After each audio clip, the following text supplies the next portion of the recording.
สบายดีพบกับTraining YouTube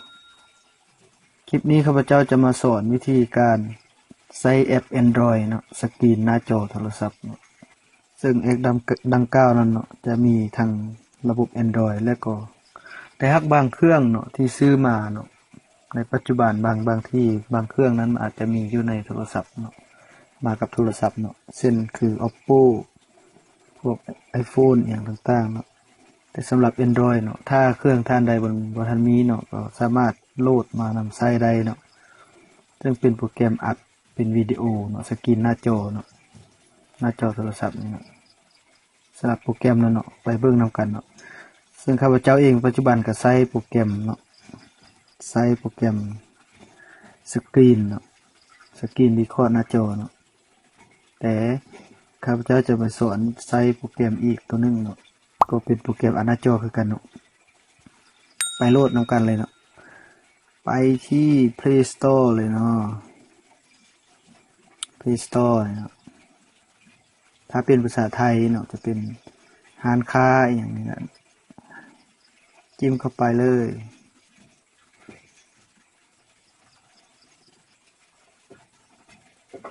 ให้พิมพ์ใส่คำว่าสกรีน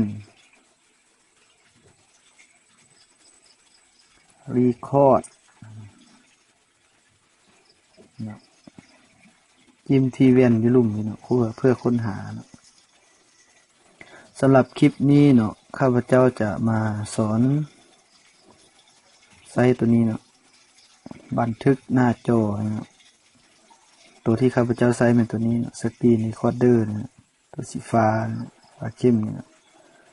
มื้อนี้จะมาสอนใช้แอปตัวนี้เนาะบันทึกหน้าจอเนี่ยจิ้มเข้าไปเลยนะติดตั้งนะ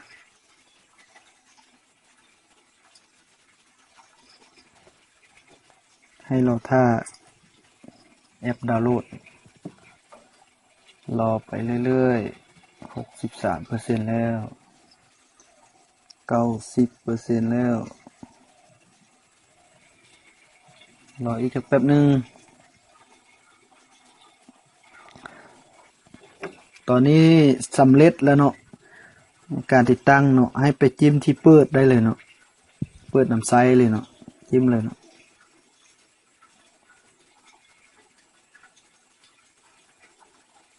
นี่เนาะให้อ่านอนุญาตหน้าตั้งป๊อปอัพอนุญาตไปเลยเนาะจะถามอีกอนุญาตเลยเปิดตัวอนุญาตตัวนี้เนาะเปิดถ้าเปิดจะเป็นสีฟ้าสิเนาะถ้าพันเปิดมันอาจจะเป็นสีดำเนาะจิ้มเปิดนี่เนาะจิ้มที่กลับคืนนี่เนาะบนแอปที่สามารถปรากฏด้านบนเนาะตัวนี้หมายความว่า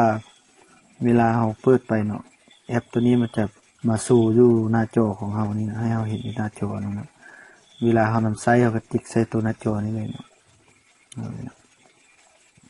เดี๋ยวไปเบิ่งนำกันเนาะตัวนี้ให้ตกลงเนาะเนี่ยตัวนี้ก็อนุญาตไปเลยเนาะอนุญาตนี่เนาะตัวนี้เราจะใช้เลยเนาะรีคอร์ดเลยเนาะจิ้มตัวสีแดงเนาะอนุญาตอีกเนาะให้ตกลงเนาะ continue เลยเนาะจิ้มไม่ต้องแสดงข้อความอีกเริ่มเลยเนาะ